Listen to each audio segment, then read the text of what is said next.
Hello mga ka-RC, ito na yung bagong ginawa ni Kuya Ninil na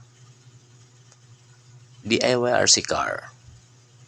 So dito niya ikakabit mga ka-RC yung apat na shock absorber na nabili namin. So ito muna yung ginawa niya mga ka-RC dahil sa nag-iipon pa kami ng budget para sa mga parts na buuhin niya. Kaya habang hindi pa nakumpleto yung budget namin para sa bagong RC car niya, ito muna yung ginawa niya mga ka-RC.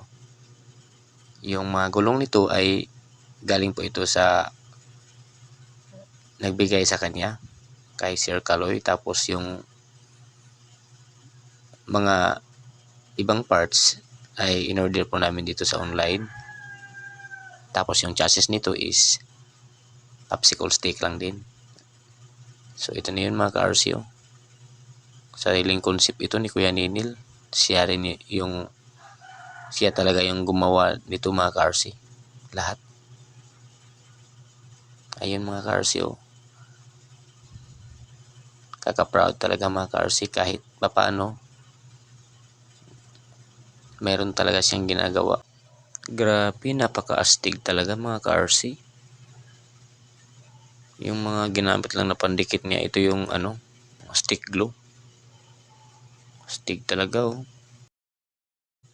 Iba kasi ito si Kuya Ninil mga ka-RC dahil pagdating niya kasi galing sa paaralan, lalo na pag walang assignment, walang homework na pinapagawa ang teacher nila, dito talaga siya diretso sa kaniyang paboritong pag build up ng mga RC. Kaya ito ang mga ginagawa niya.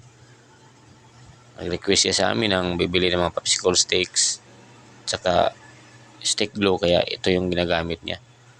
Mga tagpi-tagpi lang kasi kulang pa yung budget namin para sa mga parts. Kasi nagpaplano talaga kami na bubuo talaga ng tunay na RC.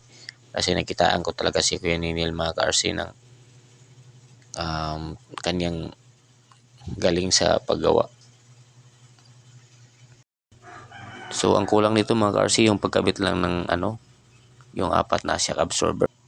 Tsaka yung gamitin namin na mag-control mga ka-RC yung luma ni Kuya Ninil. Pero mayroon din akong in-order na medyo mas high-end ng konti, yung 7 channels. Kaya kaso nga lang hindi pa dumating.